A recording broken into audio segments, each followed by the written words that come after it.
Hey, gang, I am online right now on the BetParks Casino app, and I am playing the new Rocky slot machine.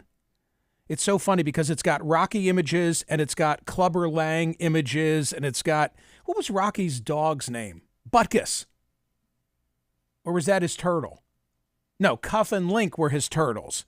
It's got a bull mastiff named Butkus. Okay, there you go. Hey, winner. And actually belonged to Stallone in real life. 40 cents. Good job. Play your cards right. Is that 40 large? I'll give you a taste if you play your cards right, 40 TC. huge. The BetParks app, the only casino and sportsbook app that I love myself and I recommend. Play all your favorite casino games. Try this new Rocky slot machine. It's hysterical and it's fun. I was waiting for you to begin today, so I've been playing it. The hottest online slots and table games right at your fingertips. Daily promotions, lots of fun stuff. Live bet as you watch the sporting action unfold. You can do that as well. BetParks has a great offer. Join me right now and download the Casino and Sportsbook app. New users get a $1,000 casino bonus back if you're not a winner in the first 24 hours. New users only. Casino bonus has to be wagered. Terms and conditions apply. See the website at betparks.com for details. Got to be 21 and in PA, New Jersey, Ohio, or Maryland. You love to play. You play to win. You bet. BetParks. Gambling problem? Call 1-800-GAMBLER. Headlines now from the Monday edition of the Smerconish.com daily newsletter. I put the link in the newsletter to the New York Times poll coverage today, but I just have to hold up for the benefit of those who are watching on YouTube.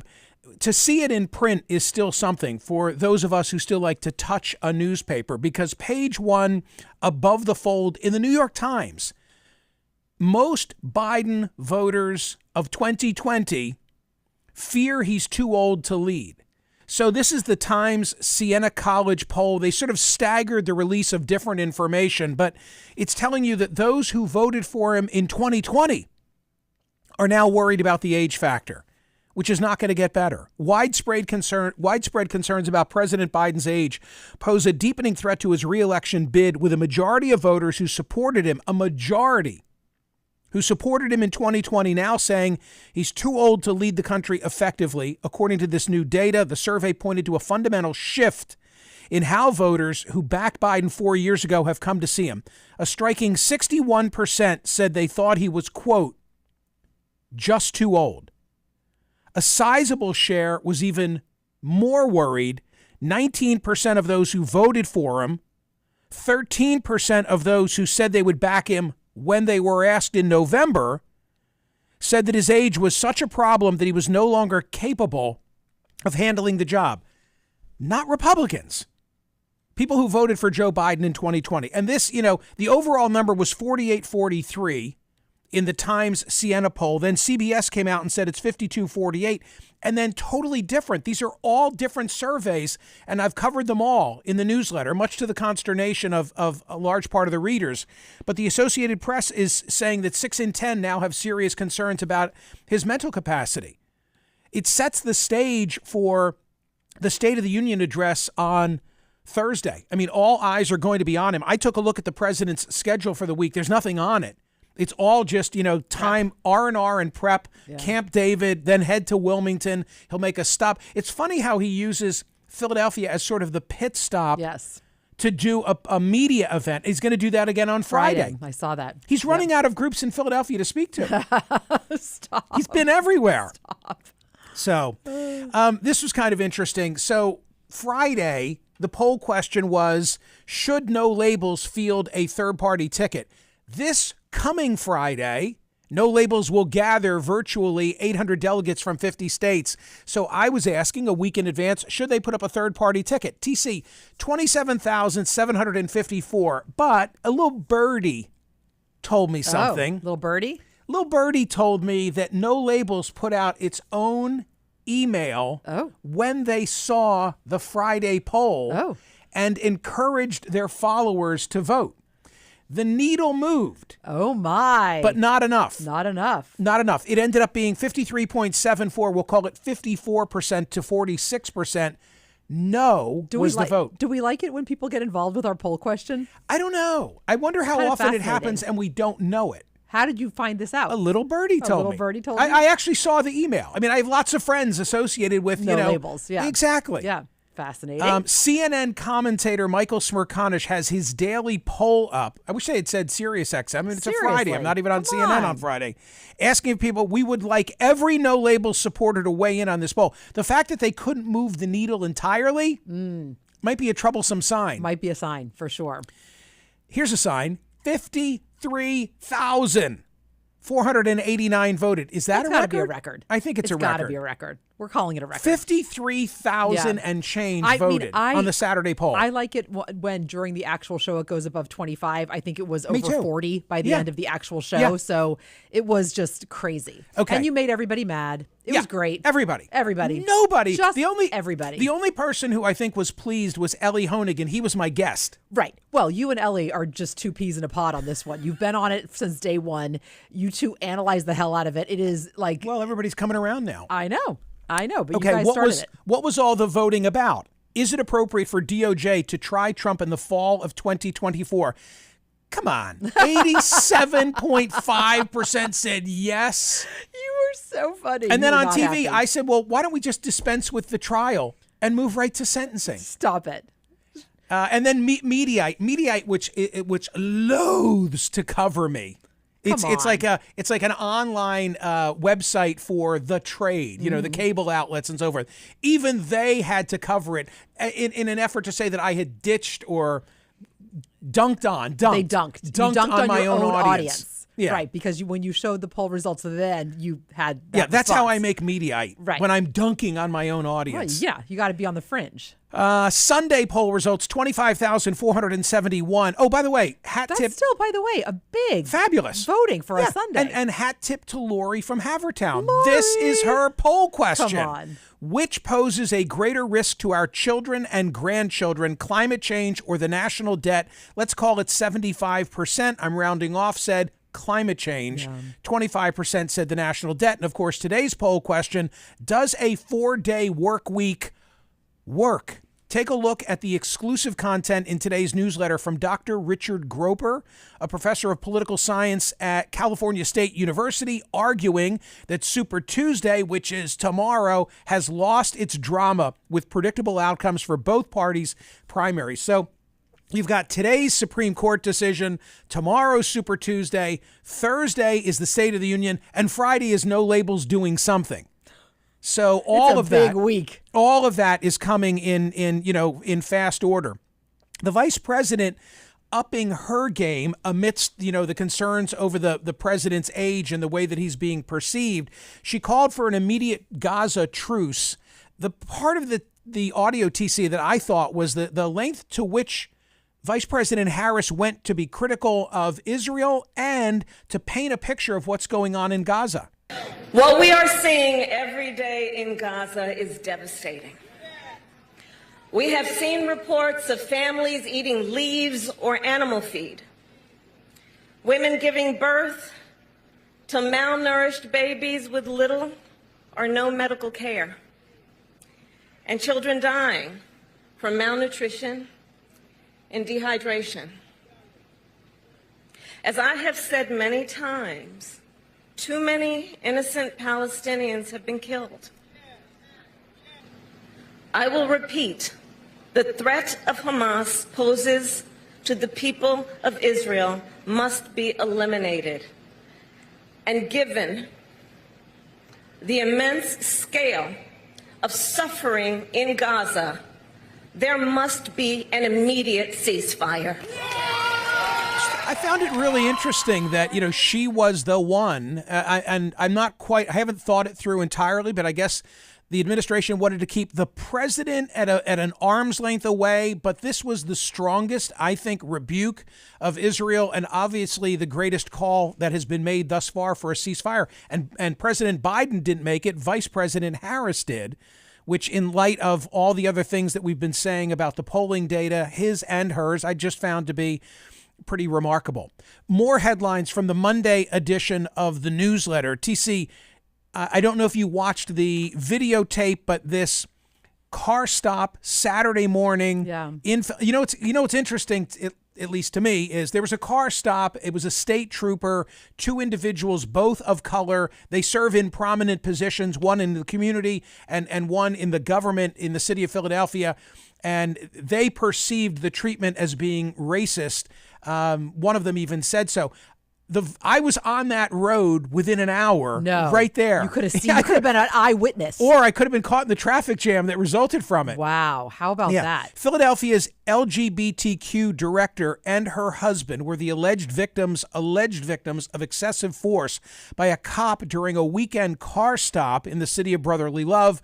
With the controversial encounter caught on video, the state trooper didn't have a body cam. Apparently, I didn't know this. Like, I just figured all cops are wearing body cams these days, but no. The answer is no. So the video that we've seen is from one of the two.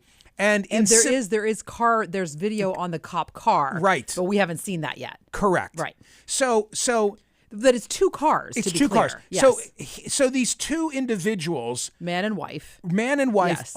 One gets pulled over for multiple vehicle code violations. Right. So just picture the scene. State trooper pulls over one of them. So they both pull over. Not knowing that, right. There's another. And now the other pulls over, and it's the second car that initially gets into the verbal altercation with the cop. Right. That's sort of the origin of all of this. No charges have been filed against either motorist, but it is a case that I'm sure is going to continue to get a tremendous amount of attention. Yeah. No, it's a huge deal. And it's not just, there aren't just racial implications, but there are also sexuality implications because the woman in the pair is transgender and the first openly transgender person to serve in the capacity at the mayor's office. The mayor's weighing in saying it's very disturbing. So we'll see what happens. It's definitely a to be continued. Just wanted to make sure everybody knew we were on it and following it. For sure. Okay. As I've said, as I've been saying, with an eye toward continuing to give speeches around the country, which I call the Mingle Project. What a great time I had in Walnut Creek, California, last Wednesday night, the Lesher Speaker Series. Truly an honor, a wonderful audience, 800 people in the house. It was great.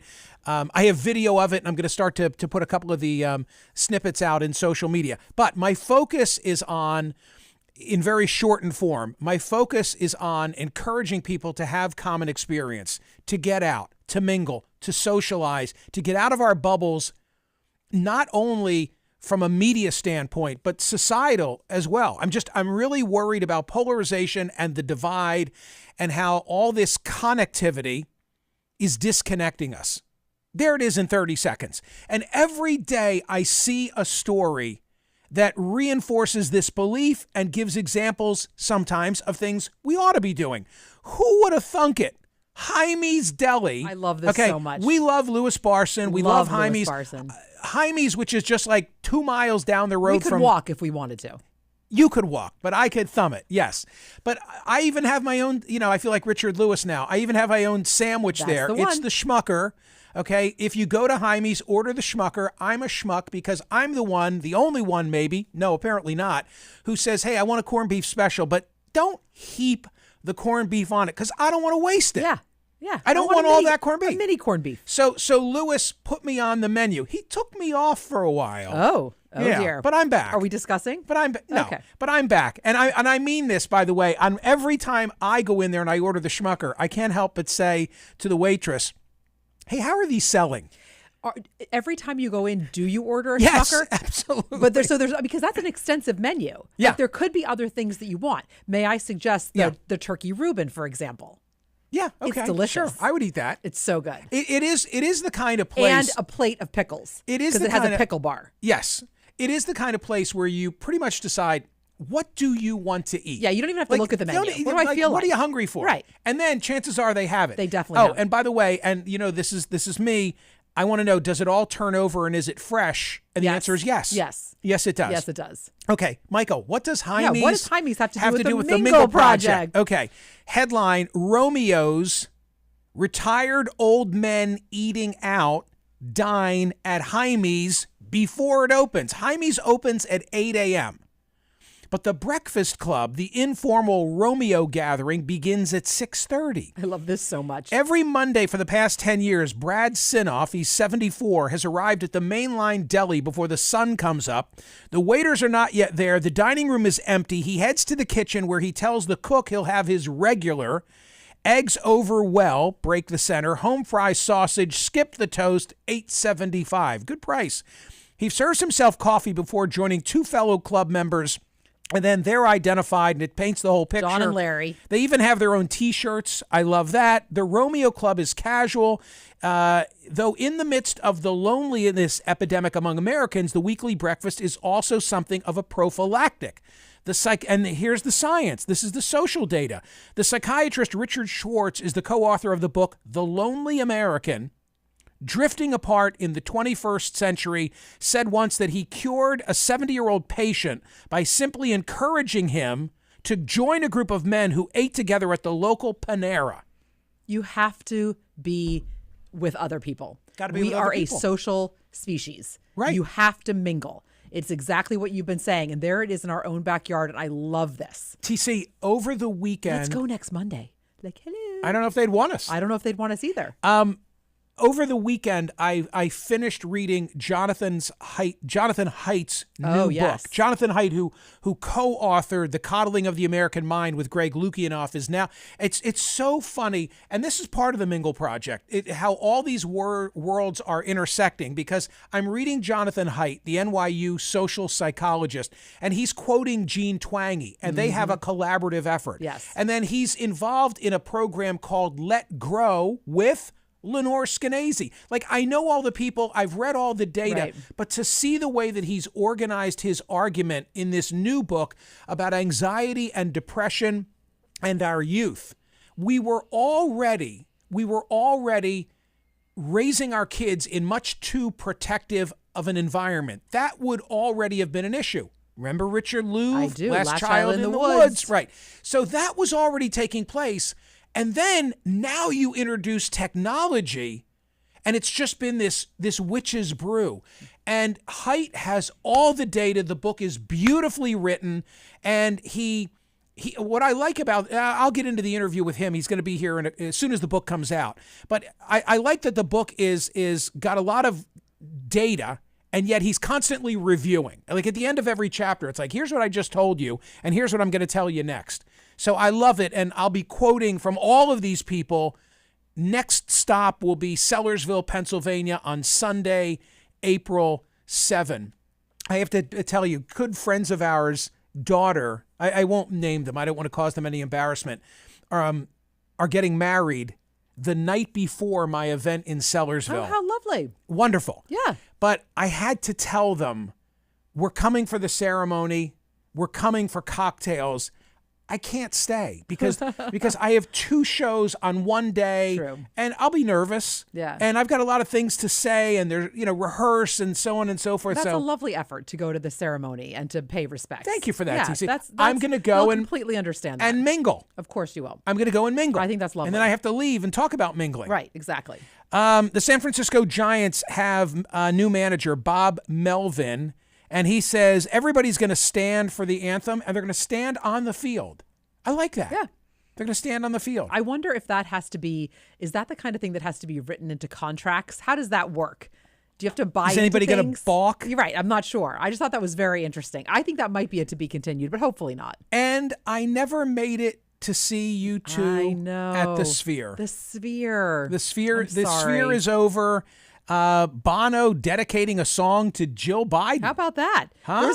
There was quite the VIP box last night when and by the way, capacity crowd, close to 20,000 people in the Sphere. The videos of it are amazing. Yeah, I got to get there. Yeah. And Dead and Company are coming. I know. I've played with all the dates. I don't know if I can make it work. Don't miss from the weekend edition of the Smerconish.com newsletter. We had this from NPR, how to take the right nap. I think it's perfect fascinating nap. because Go ahead. What stands out? It spoke to me because I am always tired. I am. Like if I sit down at 3 o'clock in the afternoon, I'm going to fall asleep. I'm always tired, but I'm loath to nap because I wake up with that groggy feeling. And that's literally how they start it. The term for that sleepy, almost drunk feeling is called sleep inertia. So she talks about, and the trick is you got to be consistent and you got to be quick. She says you will get benefits from 10 minutes to 1 hour and no more. Never, ever nap more than 1 hour. And if you have to nap more than 1 hour, you should be getting more bedtime. So if I nap, and I'm a nap believer. I love, for me, even if I can't sleep, I find benefit in just lying still for a half hour. And you really cannot, if you lie still for a half hour, you do not fall asleep. That amazes me. No, I can't always. I would say I'm about a 40%er. 40% of the time I can, and that even might be high. But I still get benefit if I can just turn off my phone, lay down, close my eyes, and try and just shut down your brain. Shut down my brain. That's the hardest part. And I come up with stupid gimmicks in an effort to try and do so, like envision a walk. Or I was in California last week, and I'll envision a drive. That's completely just legitimate. Like, imagine I'm driving in this particular location. I think psychiatrists tell you to do that. That's really? Therapists absolutely do that. So I get benefit from it. I have a friend who swears by 17 minutes. He says 17 minutes is the sweet spot for naps. I wonder why 17. I don't know. Why not 16? I don't know. How about 18? Try it. How about 18? Just saying. Ladies and gentlemen, does a 4-day work week work? Does it work? Go vote at Smerconish.com. Thank you so much for doing that. See ya.